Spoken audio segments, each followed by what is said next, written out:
आज का हमारा सवाल है, ध्यान दीजिएगा, अगेन बहुत ही अच्छा सवाल है।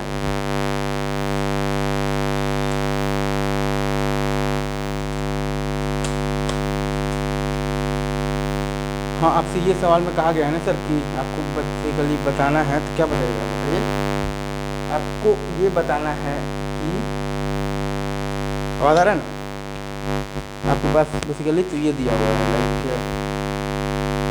Integral from 0 to 2 pi e to the power sin square x plus sine x और प्लस साइन, ठीक है सर। अब देखिए ये जो फंक्शन है ना आपके पास साइन स्क्वायर एक्स से और प्लस साइन एक्स से और आपके पास है प्लस 1,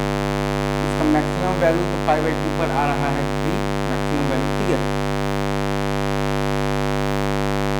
और इसका मिनिमम वैल्यू क्या आएगा, इसका अगर आप बात करते हैं मिनिमम वैल्यू का, तो वो आता है आपके पास माइनस बेसिकली तो d/4 आएगा, ठीक है सर। माइनस d/4 है, जो कि आएगा आपके पास माइनस d क्या है और माइनस d/4 आएगा, ठीक है सर। मतलब कि ये इंटीग्रल बेसिकली आपका जो है वो 2 पाई इंटू 3/4 से लेकर आपका वो बेसिकली 2 पाई इंटू e³ के बीच में होगा, ठीक है सर। ये जो फंक्शन दिया हुआ है आपके पास साइन स्क्वायर एक्स और प्लस साइन एक्स और प्लस 1, ठीक है सर। ये आपका बेसिकली इसका मैक्सिमम वैल्यू क्या आएगा, इसका मैक्सिमम जो वैल्यू है वो आएगा आपके पास 3 π/2 पर, और इसका मिनिमम वैल्यू क्या आएगा, इसका जो मिनिमम जो वैल्यू है वो आएगा आपके पास 3/4, तो किस पर, माइनस d/4 पर, मतलब माइनस d/4 मतलब ये आपका फॉर्मूला लगेगा माइनस b/2 पर आएगा,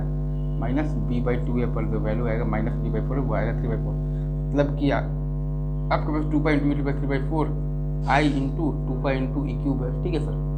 सिंपल। अब इसके बाद आते हैं ये सवाल, आप देख लीजिए सॉल्यूशन, ठीक है।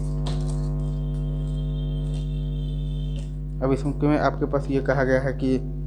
ये मान लीजिए लाइक आपके पास दिया हुआ है i is equal to integral from 1 to 3 root under of the x4 plus x square into dx, ठीक है sir. x4 plus x square into dx, ठीक है सर। अब इसमें भी आपके पास वही बात है, तो 90 तो 2√90 इसका मैक्सिमम मतलब वैल्यू है, और इसका मिनिमम वैल्यू क्या है आपके पास 2√2। अगेन सिंपल बेसिकली एक बार 3 रख दीजिए और एक बार आप बेसिकली 1 रख दीजिए।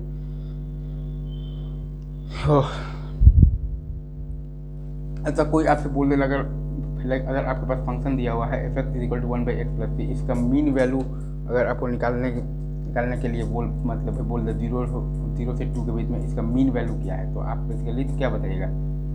0 से 2 के बीच में इसका मीन वैल्यू अगर बोल दे लाइक मीन वैल्यू क्या आएगा आपके पास, ln mod x + c, ln mod x + c from 0 to 2, from 0 to 2 और बाई आ जाएगा आपके पास 2, इसका मीन वैल्यू आपके पास क्या आएगा, ln mod x + c, ln mod x + c from 0 to 2 by आ जाएगा आपके पास 2, अगेन सिंपल। अच्छा, अब एक सवाल और, एक चीज़ और देखते हैं, लाइक अगर आपसे ये तो पूछ दिया जाए कि, हाँ ये सवाल लिखता हूँ, ये थोड़ा ठीक लग रहा है, लाइक f"x आपका क्या है, पॉजिटिव है तो ग्रेटर दैन इक्वल टू 0 है, f"x आपका बेसिकली तो ग्रेटर दैन 0 है, f0 आपके पास दिया हुआ है 3 है, ठीक है सर। तो f(x) इज डिफाइंड इन -2 से 2, तो आपको बोला गया है इंटीग्रल ऑफ f(x) dx से, तो फ्रॉम आपके पास दिया हुआ है फ्रॉम दिया हुआ है -2 से 2, ठीक है सर।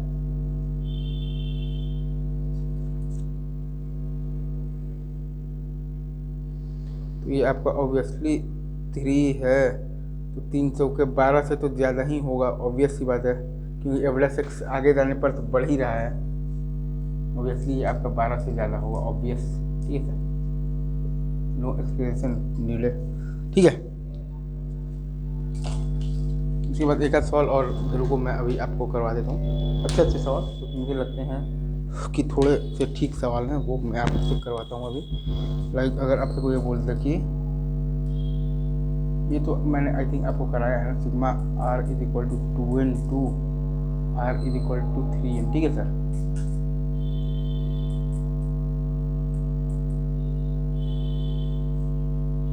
ठीक है,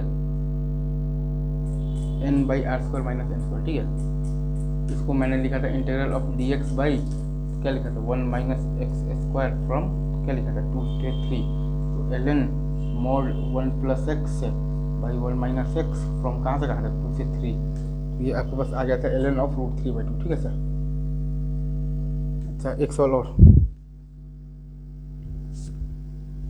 लाइक अगेन ये भी बहुत ही आसान सवाल है, देखिएगा, ये तो आपने छाप लिया होगा आई गेस। कोई अगर आपसे ये बोल दे कि sigma r is equal to 1 to n r cube by,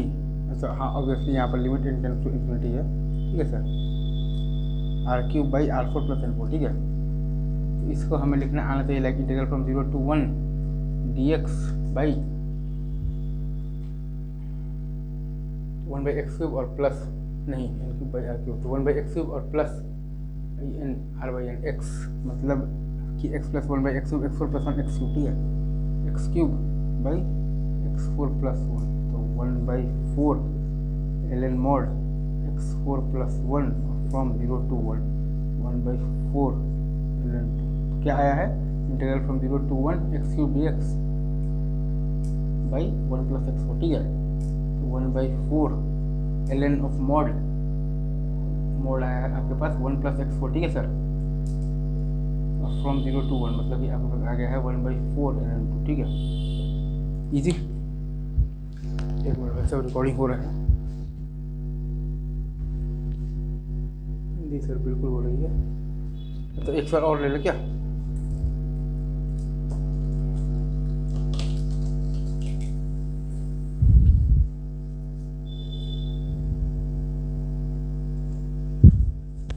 अगर आपसे कोई ये बोल रहा है limit tends to infinity sine of the pi by n plus sine of the 2 pi by N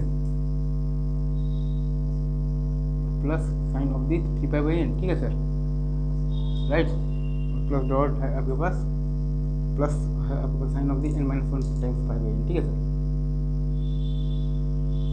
इसका वैल्यू बताना है, तो इसको आपको सीधे तौर पर लिखना आना चाहिए like integral from sine pi x D x from, हाँ पाई बाई एन भी यहाँ पर है, पाई टाइम्स है और फ्रॉम 0 to 1, तो ये आपके पास आ जाता है cos of pi x from 1 to 0, तो ये आपके पास आ जाता है 2 आ जाता है, ठीक है sir. Integral of the sine pi x D x है फ्रॉम 0 to 1, और ये यहाँ पर ये पाई भी है, तो ऑब्वियसली तो कॉस पाई एक्स और फ्रॉम 1 to 0, तो आ जाता है आपके पास 2, ठीक है सर। ये सही है, ईजी था।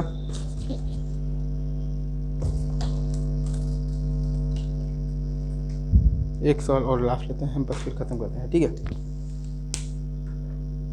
अगर आपके पास ये दिया हुआ है like limit tends to infinity, ठीक है, ये दिया हुआ है, ठीक है sir, 1 plus 1 by N,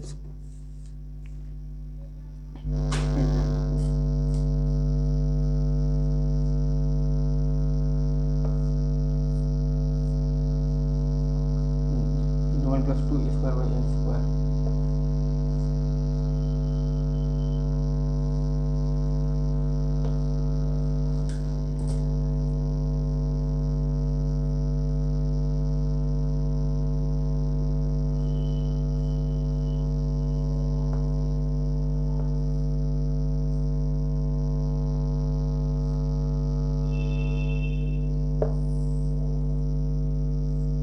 by n भी है ना, हाँ अच्छा सॉल्व, ये पूरा के पावर में है आपके पास 1 बाई एन, तो ये मान लिए हैं हम लोग y, तो एल एन वाई को ये लिखने की कला अगर आपके अंदर है, integral of l n 1 plus x square into d x, ठीक है सर, राइट, और फ्रॉम इसके लिए कहाँ से कहाँ तक 0 to 1, अब इसमें अगर आप बाई पार्ट्स लगाना आता है,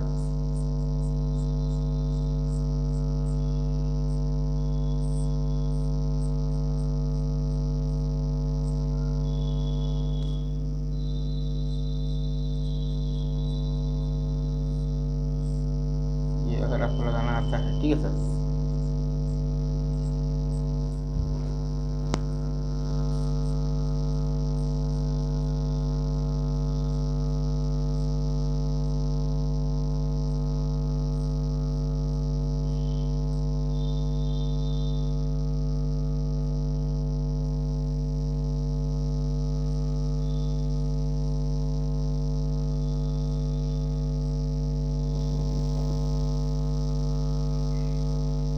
सब आपका क्या है, एल एन वाई है, ठीक है सर।